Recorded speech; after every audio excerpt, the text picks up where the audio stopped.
Hi hello investors. इस video के अंदर मैं जो है आप लोगों के साथ एक स्मॉल कैप कंपनी डिस्कस करूंगा। इस कंपनी को जो है ना मैंने रिसेंटली जो है अपने पोर्टफोलियो के अंदर ऐड करा है।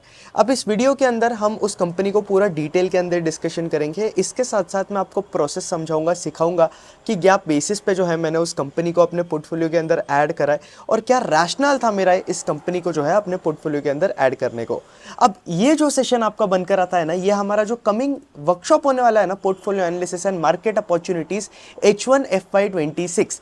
तो Q1 और Q2 के अंदर मैंने अपने पोर्टफोलियो के अंदर जो जो चेंजेस किए ना, मैं सारी चीज़ें जो है ना उस सेशन के अंदर जो है डिस्कस करने वाला हूँ। तो अगर आपने उस सेशन के लिए अब तक रजिस्टर नहीं किया है ना, तो जल्द से जल्द जो है उस सेशन के लिए जो है रजिस्टर कर लेना। मैं नीचे कॉमेंट सेक्शन के अंदर जो है आप लोगों को लिंक प्रोवाइड करके दे रहा हूँ। तो अब ये वाला जो वीडियो है ना, ये आपके उस वाले सेशन के लिए जो है ना एक बूस्टर डोज हो जाता है, क्योंकि बहुत से लोग होते हैं जो कि जीरो टू हीरो देख कर नहीं आ रहे, और कोई जीरो टू हीरो देख कर भी आ रहा है तो आपका जो है एक रिविजन हो जाएगा। और इसके साथ साथ आप प्रोसेस को भी समझ पाओगे कि क्या बेसिस पे जो है, क्या प्रोसेस पे जो है मैं किसी भी स्टॉक को जो है ना अपने पोर्टफोलियो के अंदर जो है ऐड करता हूँ। तो स्टार्ट करते हैं। तो जो स्मॉल कैप कंपनी जो कि मैंने रिसेंटली ऐड करी अपने पोर्टफोलियो के अंदर, वो जो है ना आपके एक सेक्टर के अंदर से आती है जहाँ पे जो है ना हमें बहुत ज़्यादा टेलविंड्स देखने मिल रही है। अगेन हम इसके पहले कुछ स्टार्ट करें, आपको एक चीज़ ध्यान रखनी पड़ेगी कि none of this is buy sell recommendation, this video is only for educational purpose. तो यहाँ अगर हम बात करें ना, तो जिस कंपनी की मैं आप लोगों से बात कर रहा हूँ वो जो है ना आपके प्री इंजीनियर्ड बिल्डिंग्स वाले स्पेस से आती है। तो इस कंपनी का नाम है ईपैक प्रीफैब टेक्नोलॉजीज। अब इसके पहले मेरे पोर्टफोलियो के अंदर प्री इंजीनियर्ड बिल्डिंग्स का एक स्पेस का प्लेयर जो है ऑलरेडी था। अब जब भी आप पोर्टफोलियो बनाते हो तो मार्केट के अंदर जो है ना बहुत ज़्यादा अपॉर्चुनिटीज़ है। आज के डेट पे अगर आप मार्केट के अंदर देखोगे तो 7,000 लिस्टेड कंपनीज है। अब हमारे पास जो कैपिटल है वो लिमिटेड है। इसका ये मतलब है कि हमारे पोर्टफोलियो के अंदर अगर आपको एक अच्छा पोर्टफोलियो बनाना है तो हमारे पोर्टफोलियो के अंदर जो है 20 से 30 स्टॉक्स के बीच में होने चाहिए, और इसे जो है हम राइट डाइवर्सिफाइड पोर्टफोलियो बोलते हैं। अगर आपके पोर्टफोलियो के अंदर 20 से 30 स्टॉक्स के ऊपर जा रहे तब तो कोई सेंस नहीं बनता है, क्योंकि आप किसी भी कंपनी के अंदर राइट एलोकेशन नहीं कर पा रहे हो। और अगर आप ऐसे बंदे हो जो कि बोलते हो कि यार मैं बस 5 से 10 स्टॉक रखूंगा अपने पोर्टफोलियो के अंदर, तब आप कंसंट्रेशन रिस्क के अंदर फंस जाते हो। तो आगे जाकर किसी भी कंपनी के अंदर अगर स्लो डाउन होगा ना, तो यह आपके पोर्टफोलियो के ऊपर जो है एक बहुत बड़ा रिस्क बन जाता है। तो देखो, एज इन्वेस्टर हम कभी भी एक पोर्टफोलियो बना रहे हैं ना, तो यहाँ पे हमें ध्यान रखना पड़ेगा कि जो कंपनी हम इस पोर्टफोलियो के लिए चूज कर रहे हैं, बॉटम्स अप लेवल पे जो है उस कंपनी के अंदर ग्रोथ होनी चाहिए।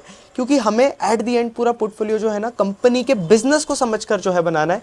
जिस कंपनी का आप बिजनेस मॉडल नहीं समझ सकते ना, उस कंपनी को जो है आपको कभी भी आपके पोर्टफोलियो के अंदर जो है ऐड नहीं करना है। तो यहाँ पे अगर मैं बात करूँ तो जो कंपनी मैंने ऐड करी है ना, इसका नाम ईपैक प्रीफैब टेक्नोलॉजीज है। अब ईपैक की अगर मैं बात करूँ तो यहाँ पे मुझे क्या इंटरेस्टिंग देखने मिल रहा है और क्यों जो है मैंने इस कंपनी को जो है अपने पोर्टफोलियो के अंदर जगह दी। तो यहाँ पे अगर आप देखोगे तो पहले मैं सेक्टर टेलविंड्स की बात करूँ, तो जो भी कंपनी को आप ऐड कर रहे हो आपके पोर्टफोलियो के अंदर, उस सेक्टर के अंदर जो है ना हमें टेलविंड्स देखने मिलनी चाहिए। उस सेक्टर के अंदर जो है ना ग्रोथ होनी चाहिए। ये सारी चीज़ें हमें समझेगी कहाँ से?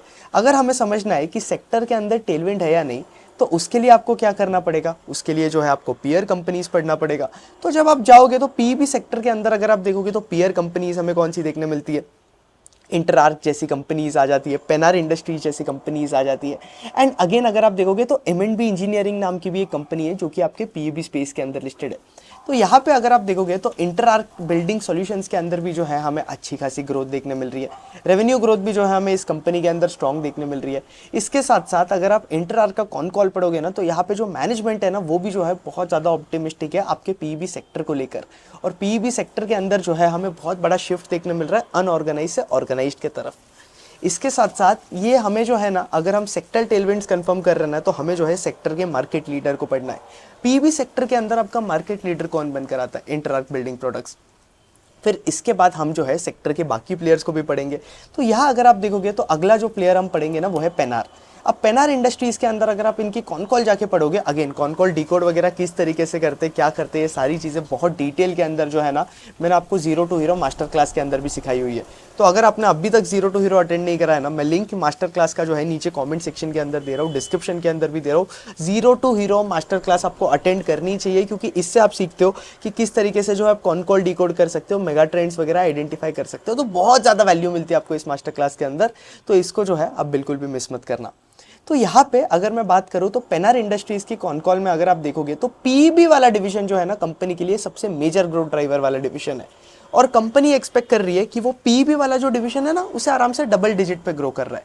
अब यहाँ पे अगर हम M&B इंजीनियरिंग की बात करें तो वो भी यही सेक्टर के बारे में जो है सेम चीज़ बता रहा है। और इसके बाद अगर मैं आप लोगों से जो है ईपैक को डिस्कस करूँ तो ईपैक क्या बता रहा है, ईपैक का अगर आप कॉन कॉल देखोगे तो ईपैक का मैनेजमेंट भी यही बता रहा है कि बॉस पीबी सेक्टर के अंदर जो है ना टेलविंड्स बहुत ज़्यादा है। तो अगर हम सेक्टर के सारे प्लेयर्स ये बता रहे हैं कि सेक्टर के अंदर टेलविंड्स है और इसके साथ साथ सारी कंपनीज जो है ग्रोथ रिपोर्ट कर रही है, तो क्या हम ये बोल सकते हैं कि बॉस सेक्टर की जो टेलविंड्स है वो कंफर्म हो गई है। तो ये जो है ना हमारी स्टॉक मार्केट चेकलिस्ट का फर्स्ट पैरामीटर जो है टिक करता है। कई बार सेक्टर के अंदर टेलविंड्स नहीं होती है लेकिन आपके कंपनी के अंदर जो है ना हमें स्ट्रॉन्ग ग्रोथ देखने मिल रही है, तो तब भी जो है चीज़ें इंटरेस्टिंग हो सकती है। लेकिन अगर सेक्टर के अंदर टेलविंड्स होगी ना तो ये जो है एक बहुत अच्छी बात होती है। फिर इसके साथ साथ जो अगली इंपॉर्टेंट चीज़ है जो कि हम उस कंपनी के अंदर देखते हैं वो है मैनेजमेंट कमेंट्री। अगर आप रीड करोगे ना, आप इंटरआर्क को जाके रीड करो, आप पेनआर को जाके रीड करो, आप M&B इंजीनियरिंग नाम की एक और कंपनी है रीड करो, सारी कंपनीज अच्छे नंबर्स रिपोर्ट कर रही है जो कि बहुत अच्छी बात है। अब कंपनीज अच्छे नंबर्स रिपोर्ट कर रही है, गाइडेंस भी जो है सारी कंपनीज का स्ट्रॉन्ग है।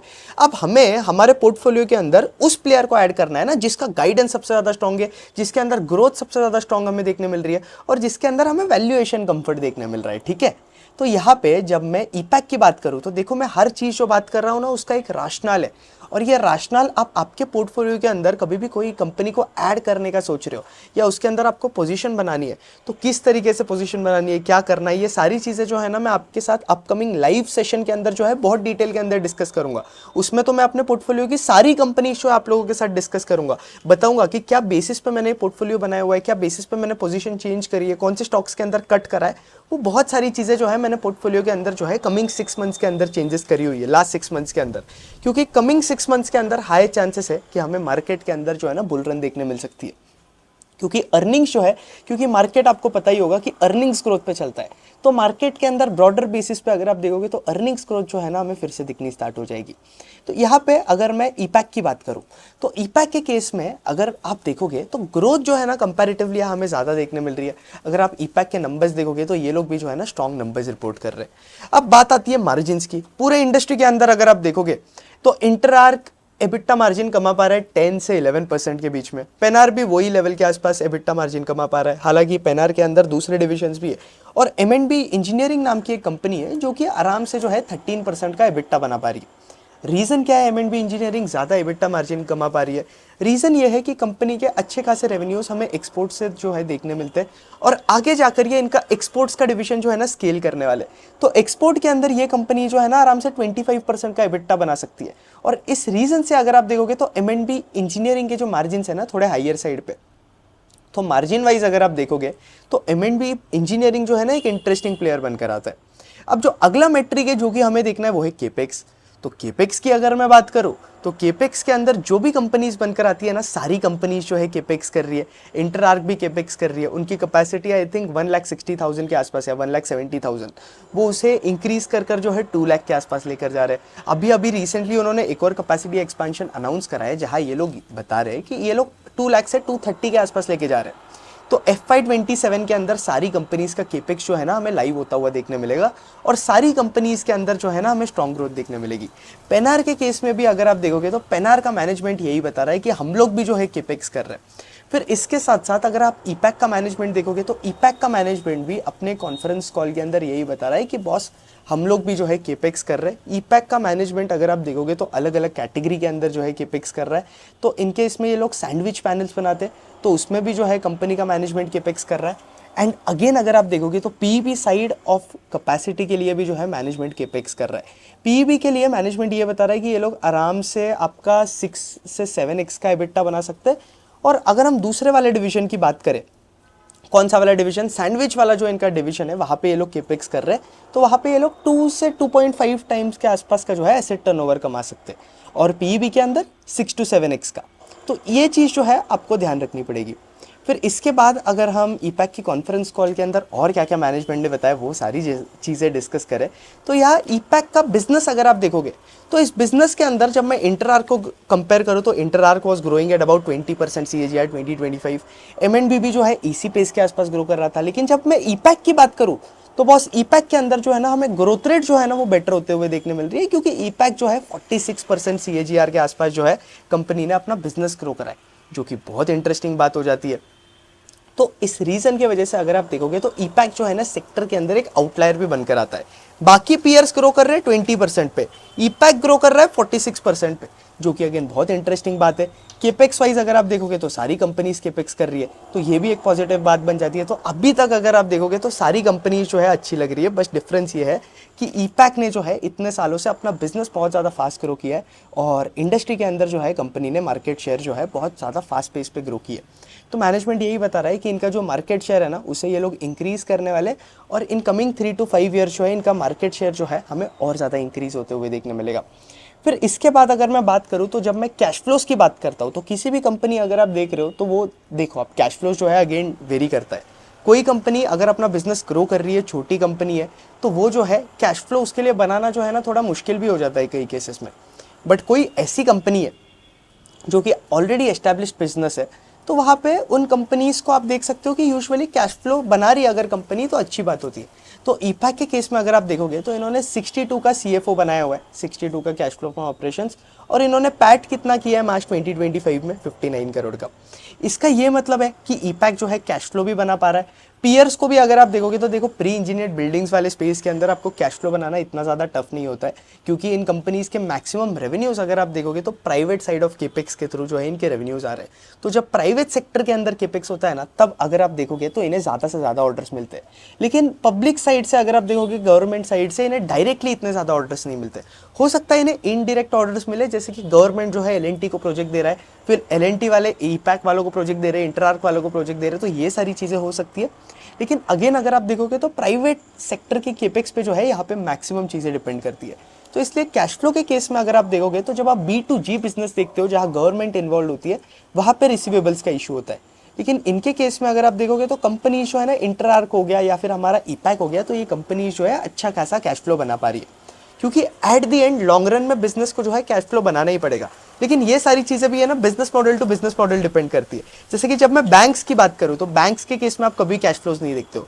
वेल्थ मैनेजमेंट बिजनेस के अंदर कैश फ्लोज देखना कोई सेंस नहीं बनाता है। जब आप गोल्ड के बिजनेसेस देखते हो तो वहां पे भी कैश फ्लो देखना जो है कोई सेंस नहीं बनाता है। तो आपको एज इन्वेस्टर पता होना चाहिए कि कौन से बिजनेस के अंदर हमें कैश फ्लो देखने हैं और कौन से बिजनेस के अंदर नहीं देखने। अगेन ये चीज़ जो है ना मैंने बहुत डिटेल के अंदर आपको zero to hero master class के अंदर सिखाई है कि कहाँ जो है आपको किस तरीके से बिजनेस एनालाइज करना चाहिए, किस तरीके से आप डिफरेंट सेक्टर के बिजनेसेस को जो है एनालाइज करना सीख सकते हो। तो यहाँ पे जो है अगर मैं P2P कंपैरिजन करूँ, सीधा मुद्दे की बात पे आऊँ, ओवरऑल जो हमने मेट्रिक्स थे वो डिस्कस करे कि कहाँ ग्रोथ देखने मिल रही है, कहाँ नहीं देखने मिल रही है। जो सबसे गेम चेंजिंग हो जाता है वो हो जाता है एग्जीक्यूशन। अब इंटरआर्क के केस में अगर आप देखोगे तो इंटरआर्क का जो मैनेजमेंट है ना वो गाइडेंस दे रहा है कि लोग 17.5 या 18.5% के आसपास ग्रो करेंगे।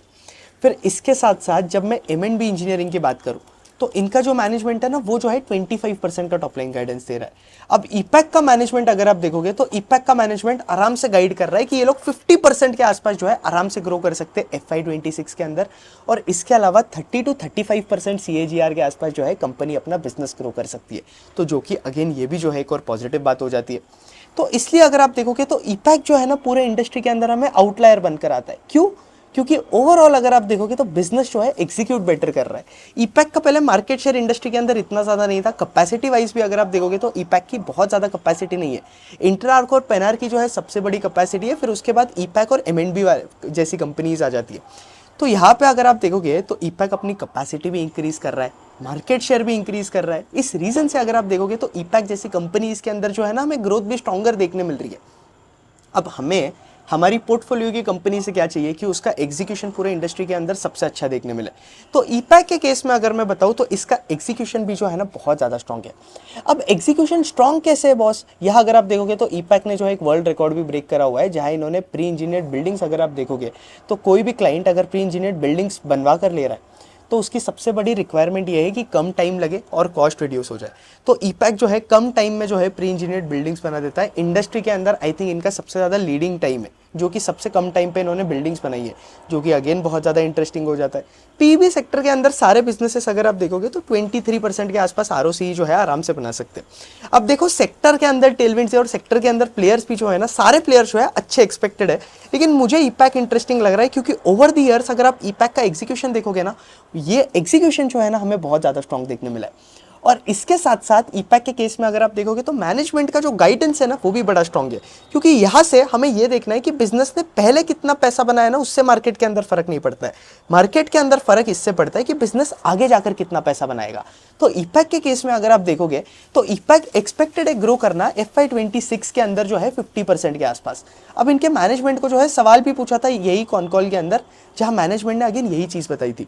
और ईपैक के मैनेजमेंट ने ये भी बोला कि पीईबी सेक्टर जो है ना आपका, अगर गलती से प्राइवेट सेक्टर केपेक्स के ऊपर इस सेक्टर की डिपेंडेंसी बहुत ज्यादा है, तो अगर प्राइवेट सेक्टर केपेक्स जो है हमें स्लो डाउन होते हुए भी देखने मिलता है ना, तब भी अगर आप देखोगे तो सेक्टर के अंदर डिमांड रिड्यूस नहीं होगी। क्यों रिड्यूस नहीं होगी? क्योंकि इस सेक्टर का पेनिट्रेशन जो है ना इंडिया के अंदर अभी भी बहुत ज्यादा कम है, और इसका पेनिट्रेशन जो है ना हमें आगे जाकर जो है इंडिया के अंदर इंक्रीज होता हुआ देखने मिलेगा, जो कि अगेन पॉजिटिव बात है। तो इस रीजन से अगर आप देखोगे तो पीईबी सेक्टर के अंदर डिमांड जो है ना फ्यूचर के अंदर भी अच्छी खासी रहेगी। और इस तरीके से जो है ना आपको कॉन कॉल डिकोड करते आना चाहिए, और कॉन कॉल वगैरह किस तरीके से डिकोड करते हैं मैंने बहुत डिटेल के अंदर जीरो टू हीरो के अंदर सिखाया हुआ है। तो यहाँ पे जो सबसे ज्यादा इंटरेस्टिंग, अब देखो पीईबी सेक्टर के अंदर सारे प्लेयर्स अच्छा परफॉर्म कर रहे हैं, सारे प्लेयर्स इंटरेस्टिंग लग रहे हैं, लेकिन मुझे पर्सनली सबसे इंटरेस्टिंग आपका ईपैक क्यों लग रहा है? क्योंकि ईपैक का मैनेजमेंट ये बता रहा है ना कि FY26 के अंदर हम 50% पे ग्रो करेंगे, इंटरआर्क बता रहे हैं कि 18% पे ग्रो करेंगे, फिर इसके साथ साथ आपका एमएनबी बोल रहा है 25% पे ग्रो करेंगे, पेनआर बोल रहा है 15% पे ग्रो करेंगे। अब आ जाती है बात वैल्यूएशन की। कई बार ऐसे होता है कि जो कंपनी सबसे ज्यादा फास्ट पेस पे ग्रो कर रही है ना, उस कंपनी के अंदर जो है ना हमें वैल्यूएशन कंफर्ट नहीं देखने मिलता है, लेकिन हमें हमारा पोर्टफोलियो जो है ना, हमारे पोर्टफोलियो के रिटर्न जो है ना हमारे कंट्रोल के अंदर नहीं होता है। हमारे कंट्रोल के अंदर जो होता है वो होता है प्रोसेस, और जब आप प्रोसेस फॉलो करते हो ना बॉस, तब अगर आप देखोगे तो मार्केट आपको जिस लेवल पे रिवॉर्ड करता है ना वो जो है बहुत ज्यादा हाई होता है। तो इसलिए अगर आप देखोगे तो प्रोसेस हम किस तरीके से फॉलो करते हैं हमारे पोर्टफोलियो के अंदर, प्रोसेस मेरा फॉलो करने का जो है बहुत ज़्यादा सिंपल है कि मेरी जो पोर्टफोलियो की कंपनीज है उन कंपनीज के अंदर जो है ना ग्रोथ ट्रिगर्स बड़े स्ट्रांग होने चाहिए। इसका ये मतलब है कि सारी कंपनीज की जो है सेल्स ग्रोथ हमें 30% के ऊपर देखने मिलनी चाहिए, और इसके साथ साथ अर्निंग्स ग्रोथ दैट इज इनका ईपीएस का ग्रोथ भी जो है हमें 30% के आसपास देखने मिलना चाहिए, उससे ज़्यादा उससे कम। और मैं रेट ऑफ चेंज पे जो है बहुत ज़्यादा फोकस करता हूँ। तो अगर रेट ऑफ चेंज किसी कंपनी के अंदर अच्छा देखने मिल रहा है तो वहां पे हमें अपॉर्चुनिटी देखने मिल सकती है। तो इस तरीके से जो है ना हम डिफरेंट सेक्टर की अपॉर्चुनिटीज जो है, हमारे पोर्टफोलियो एनालिसिस वाला जो सेशन है ना, वहां पे हम लोग जो है ना बहुत सारी अपॉर्चुनिटीज जो है इस तरीके से डिस्कस करने वाले। तो आई वुड सजेस्ट कि आप उस सेशन के लिए जो है आपको लाइव आना है, तो इसलिए मैंने आप लोगों के लिए ये वीडियो बनाया। ये वीडियो बनाना आपके लिए कोई रिकमेंडेशन नहीं है, बस आपको मैं समझाना चाहता हूँ कि किस बेसिस पे जो है हम किसी भी कंपनी को जो है अपने पोर्टफोलियो के अंदर ऐड करते और क्या बेसिस होता है। तो यहाँ पे अगर आप देखोगे तो जब मैं वैल्यूएशन की बात करूँ तो पूरे सेक्टर के अंदर अगर आप देखोगे तो सारी कंपनी जो है ना लगभग सेम वैल्यूएशन पे ट्रेड कर रही है, लेकिन अगर आप फॉरवर्ड बेसिस पे देखोगे मार्केट आगे फ्यूचर को रिवॉर्ड करता है। तो गाइडेंस वाइज अगर आप देखोगे तो फॉरवर्ड बेसिस पे जो कंपनी सबसे चीपर वैल्यूएशन पे ट्रेड कर रही है वो है हमारी ईपैक आपका प्रीफैब टेक्नोलॉजीज। रीजन क्या बनकर आता है इसका रीजन ये बनकर आता है कि कंपनी जो है लार्जर ऑर्डर पे फोकस कर रही है। इंटरआर्क भी कर रहा है, मैं मानता हूँ मेरी पोजीशन इसके पहले इंटरआर्क के अंदर ही थी, कोई रिकमेंडेशन नहीं दे रहा हूँ, लेकिन मैंने इंटरआर्क से अपनी पोजीशन कट की और ईपैक के अंदर शिफ्ट किया। क्यों? क्योंकि ईपैक देखोगे फॉरवर्ड डील के हिसाब से ईपैक चीपर लग रहा था। 50% की ग्रोथ है बॉस, तो ऑपरेटिंग लेवरेज तो मिलेगा ही बिजनेस को, मार्जिन भी इंक्रीज होते हुए हमें देखने मिलेंगे 10.5 to 11% के आसपास। इंटरआर्क के अंदर उतनी ज़्यादा ग्रोथ जो है ना वो हमें नहीं देखने मिल रही थी, तो ये रीज़न था मेरा पोजीशन कट करके ईपैक में जाने का। अब पोर्टफोलियो में आप कभी भी आपके नया प्लेयर ऐड करते हो ना, तो उसमें भी जो है ना अलग अलग तरीके होते हैं। यूजुअली जब मैं अपने पोर्टफोलियो के अंदर नया प्लेयर ऐड करता हूँ ना, तो मेरा एक रूल होता है जो कि मैं बोलता हूँ ट्रैकिंग पोजीशन वाला रूल। अब इसका ये मतलब है कि कोई नई कंपनी हमारे पोर्टफोलियो के अंदर आ रही है तो मैं उसको छोटा एलोकेशन देता हूँ, और अगर कंपनी अच्छा करेगी, बिजनेस अच्छा करेगा, मेरा कन्विक्शन इंक्रीज होते जा रहा है, तो मैं अपना एलोकेशन जो है ना उस कंपनी के अंदर इंक्रीज करता जाता हूँ। लेकिन कई बार क्या होता है कि हमारे पोर्टफोलियो के अंदर हम कोई कंपनी को ऐड कर रहे हैं और हमारा कन्विक्शन नहीं बनकर आता है। लोग क्या करते हैं, यूजुअली एकदम बड़ी पोजीशन पोर्टफोलियो के अंदर ऐड कर देते हैं। तो इस तरीके से नहीं होता है, आपको पहले ट्रैकिंग पोजीशन से स्टार्ट करना है। बिजनेस अच्छा कर रहा है, कंपनी अच्छा परफॉर्म कर रही है, आपके हिसाब से अगर स्टोरी प्ले आउट हो रही है बिजनेस की, तब आप जो है अगेन पोजीशन जो है इंक्रीज कर सकते हो बिजनेस के अंदर। तो इस तरीके से जो है आपको पोर्टफोलियो के बारे में सोचना है। अब मैंने क्या किया, अब यूजुअली क्या होता है कि आप अपने पोर्टफोलियो के अंदर मैं कंपनीज तब भी ऐड करता हूँ जब मुझे अपॉर्चुनिटी अच्छी देखने मिल रही है। सिर्फ ग्रोथ स्लो हो गई ये सारे भी रीज़न होते हैं, लेकिन उसके अलावा भी अगर मुझे बेटर अपॉर्चुनिटी देखने मिल रही है ना, तब भी मैं अपने पोर्टफोलियो के अंदर जो है कंपनी ऐड करना प्रेफर करता हूँ। तो अपॉर्चुनिटी वाइज अगर मैं देखूँ तो पीईबी स्पेस को जो है मैं बहुत टाइम से ट्रैक कर रहा हूँ। पीईबी सेक्टर के ऊपर मैं वीडियो भी बना चुका था यूट्यूब पे जो है ना, 6-7 मंथ्स पहले जो है मैंने जो है पीईबी सेक्टर के ऊपर एक वीडियो कवर करा था। इंटरआर्क पेनार की बात करी थी, उस टाइम पे 2 ही लिस्टेड स्पेस के अंदर थे, एक एवरेस्ट इंडस्ट्रीज भी नाम की कंपनी थी, लेकिन वहाँ पे इतनी ज़्यादा ग्रोथ हमें नहीं देखने मिल रही थी। तो पीईबी सेक्टर जो है मैं 6-7 मंथ से ट्रैक कर रहा हूँ, राइट। अब यहाँ पे अभी ट्विटर पे लोगों ने आकर चिल्लाना स्टार्ट किया है पीईबी सेक्टर ये है वो है। मैं इस स्पेस को 6-7 मंथ से देख रहा हूँ, तो मुझे पता है कि सेक्टर के अंदर प्लेयर्स जो है किस तरीके से काम करते हुए देखने मिलते। तो इसलिए मेरा कन्विक्शन जो था ना स्पेस पे ऑलरेडी था। तो इस रीज़न से मैंने क्या किया, मुझे डील ईपैक के अंदर बेटर देखने मिल रही थी एज कम्पेयर टू इंटरआर्क, तो मैंने इंटरआर्क को हटाया और ईपैक के अंदर लिया। और कोई ये सवाल पूछ रहा है कि इंटरआर्क और पेनार के बीच में मैंने इंटरआर्क क्यों लिया था। रीज़न बड़ा सिंपल है बॉस, इंटरआर्क सोनली पीईबी प्लेयर के अंदर था। देखो पेनार भी अच्छा है, इंटरआर्क भी अच्छा है, रिकमेंडेशन कुछ नहीं है, none of this is buy sell recommendation. सारे प्लेयर्स अच्छे पीईबी स्पेस के अंदर, सेक्टर के अंदर टेलविंड्स है। जब आपके सेक्टर के अंदर टेलविंड्स है ना, आपके सारे प्लेयर्स अगर पोर्टफोलियो के अंदर आ जाते हैं तो कोई भी प्लेयर हो पैसा तो वो बना कर देगा 100%। लेकिन बॉटम्स अप लेवल पे हमारा जब हम पोर्टफोलियो बनाते तो हमारा काम क्या है कि बेस्ट प्लेयर जो है ना वो हमारे पोर्टफोलियो के अंदर होना चाहिए। अभी मैंने ईपैक ऐड करा है, लेकिन आगे जाकर अगर ईपैक का मैनेजमेंट एग्जीक्यूट नहीं करेगा, ये जो गाइडेंस इन्होंने दिया हुआ है ये हमें एग्जीक्यूट होता हुआ नहीं देखने मिलेगा आगे के कुछ टाइम में, तो ऑब्वियसली मैं ईपैक से पोजीशन अपनी कट कर दूंगा। और यही सारी चीजें जो है ना मैं आपको पोर्टफोलियो एनालिसिस वाले सेशन के अंदर सिखाने वाला हूँ, जहां हम सारी मार्केट के अंदर जो भी सेक्टर्स बनकर आते हैं ना, उन सारी कंपनीज की जो है, सारे सेक्टर्स की जो है कंपनीज डिस्कस करेंगे। बॉटम्स अप लेवल पे कौन सी कंपनी के अंदर हमें क्या अपॉर्चुनिटी देखने मिल रही है, कहाँ चीजें हमें बेटर होते हुए देखने मिल रही है, कहाँ चीजें ऐसी है जो इन कंपनीज के अंदर ग्रोथ हमें स्लो डाउन होते हुए देखने मिल रही है। ये सारी चीजें जो है ना हम बहुत डिटेल के अंदर डिस्कस करने वाले उस सेशन के अंदर। तो वहां पे अभी करंटली अगर आप देखोगे तो मेरे पोर्टफोलियो के अंदर जो है ना 25 कंपनीज के आसपास है, और सारी कंपनीज जो है ना हाई ग्रोथ प्लेयर है। तो यहाँ पे बहुत सी कंपनीज ऐसी है जो कि मैंने लास्ट 6 मंथ्स के अंदर ऐड करी है। तो मैं इन कंपनीज को भी जो है आप लोगों के साथ पोर्टफोलियो एनालिसिस के सेशन में जो है डिस्कस करने वाला हूँ। और हम लोग बात करेंगे कि क्या बेसिस था मेरा किसी भी स्टॉक के अंदर पोजीशन ऐड करने का, और किस तरीके से मैंने कंपनी के अंदर पोजीशन बनाई है, कहाँ पे ट्रैकिंग पोजीशन है, कहाँ पे पोजीशन बहुत ज़्यादा ड्रास्टिकली इंक्रीज की है, क्योंकि कुछ नए नए कंपनीज भी थे जो कि रिसेंटली ऐड हुए और वहाँ पे मैंने पोजीशन जो है ना बहुत ज़्यादा ड्रास्टिकली इंक्रीज करी है। तो हर एक चीज़ का जो है मेरा एक प्रोसेस होता है, एक रैशनल होता है, जो कि हम जो है पोर्टफोलियो एनालिसिस के सेशन में जो है डिस्कस करेंगे। इसके साथ साथ मार्केट के अंदर अभी अगर आप देखोगे तो पीईबी स्पेस के अलावा भी सारे सेक्टर्स के अंदर जो है ना बॉटम्स अप हमें बहुत सेक्टर के अंदर अपॉर्चुनिटी देखने मिल रही है, नहीं देखने मिल रही है। तो ये सारी चीज़ें जो है ना मैं आपके साथ संडे को डिस्कस करूंगा लाइव सेशन के अंदर। तो अगर आपने अब तक लाइव सेशन के लिए रजिस्टर नहीं किया ना, तो कमेंट सेक्शन के अंदर मैं लिंक दे रहा हूँ, जल्द से जल्द जो है ना हमारे लाइव सेशन के लिए रजिस्टर कर लेना। और इसके साथ साथ अगर आप जीरो टू हीरो देखकर आ रहे हो तो बहुत अच्छी बात है, आपको डिफरेंट लेवल ऑफ अंडरस्टैंडिंग मिलेगी। लेकिन अगर जीरो टू हीरो आपने नहीं लिया है यार अब तक, तो एक काम करना कि आप पहले लाइव सेशन के लिए आ जाओ, उसके बाद जो है आप जीरो टू हीरो की रिकॉर्डिंग देख सकते हो, या फिर उसके पहले भी आप देख कर आ सकते हो, तो बहुत अच्छी बात है। दोनों के लिंक मैंने कॉमेंट सेक्शन के अंदर दिए। तो क्या आप समझ रहे हो इस वीडियो के थ्रू कि मेरा इस वीडियो को बनाने का इंटेंशन ये नहीं था कि मैं आप लोगों को बताऊं कि ईपैक कैसा प्लेयर है, ये कैसा प्लेयर है। ईपैक को मैं ऑलरेडी कवर कर चुका हूं। मेरा इंटेंशन इस वीडियो को बनाने का ये था कि आप लोग समझ पाओ कि रैशनल क्या होता है, ताकि आप जब पोर्टफोलियो एनालिसिस के सेशन में आओगे ना, तब आपको आइडिया रहेगा कि हम डिस्कस क्या करने वाले। हम इसी तरीके से जो भी मेरे पोर्टफोलियो के अंदर सारे प्लेयर्स हैं ना, उन सारे प्लेयर्स को डिस्कस करेंगे, सेक्टर्स को डिस्कस करेंगे, और क्यों मेरे पोर्टफोलियो के प्लेयर्स बेटर है और बेटर परफॉर्म करेंगे आगे जाकर, वो सारी चीज़ें जो है ना हम बहुत डिटेल के अंदर डिस्कस करेंगे। इसके साथ साथ बाकी बहुत सारे कंपनीज है जो कि मेरे वॉच लिस्ट के अंदर भी है, उन्हें भी डिस्कस करेंगे। क्योंकि इंटरआर्क जो है ना, जब मैंने जीरो टू हीरो बनाया था ना, तब इंटरआर्क मेरे वॉच लिस्ट के अंदर था, फिर इंटरआर्क कोर पोर्टफोलियो के अंदर है, फिर अब इंटरआर्क जो है बाहर जा चुका है। क्योंकि मार्केट के अंदर जो है ना हमें एकदम डायनामिक होना पड़ता है। बहुत बार ऐसा होता है कि हमें मार्केट के अंदर जो है मार्केट बेटर अपॉर्चुनिटी दे रहा है, तो उस टाइम पे आपको इन अपॉर्चुनिटी को जो है ना ग्रैब करने के लिए भी रेडी होना होता है। और मार्केट के अंदर आप जितना ज़्यादा डायनामिक रहोगे ना, उतना ज़्यादा मार्केट जो है आप लोगों को रिवॉर्ड करेगा।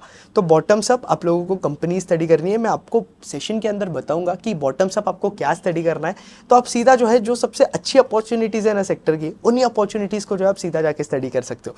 तो आपको पता होगा, तो मैं ओवर 600+ कंपनीज ट्रैक करता हूँ। तो इतनी सारी कंपनीज जब हम इस सेशन के अंदर डिस्कस करेंगे ना, तब आपको जो है डिफरेंट लेवल ऑफ आइडिया लगेगा।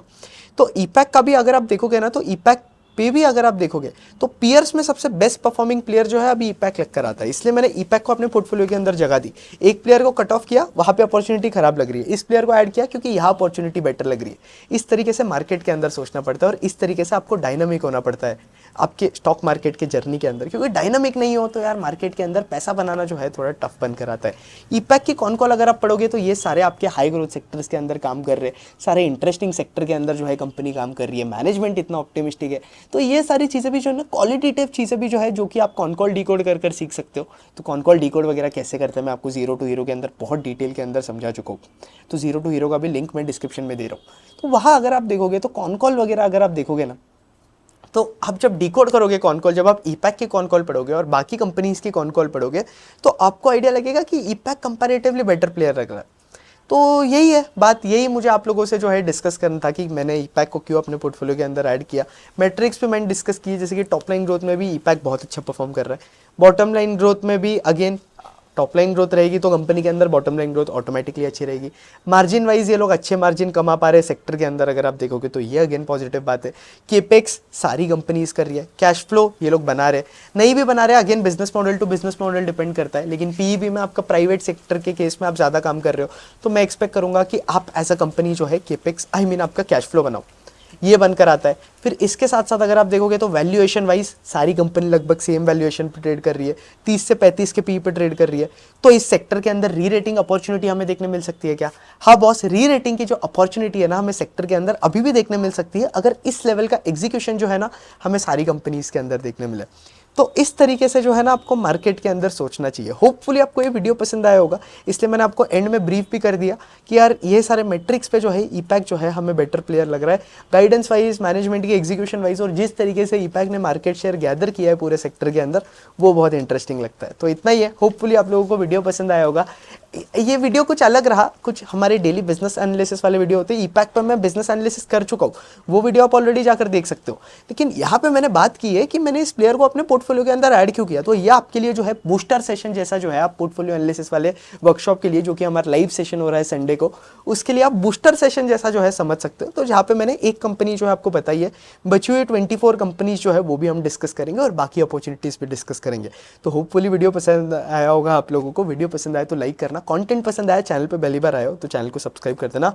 बाकी हाँ, धूप थोड़ी आ रही है, एक्चुअली मैं बैठा था यहाँ पे तब थोड़ा शैडो था तो मुझे भी मज़ा आ रहा था वीडियो शूट करने बाहर बैठकर, बट वही है कि यार धूप आ गई है तो थोड़ा वीडियो ये हो गया, बट कोई बात नहीं, आप लोगों को तो कंटेंट से मतलब है। दैट्स इट, आयुष मर्दा साइनिंग ऑफ। जय हिंद, जय भारत।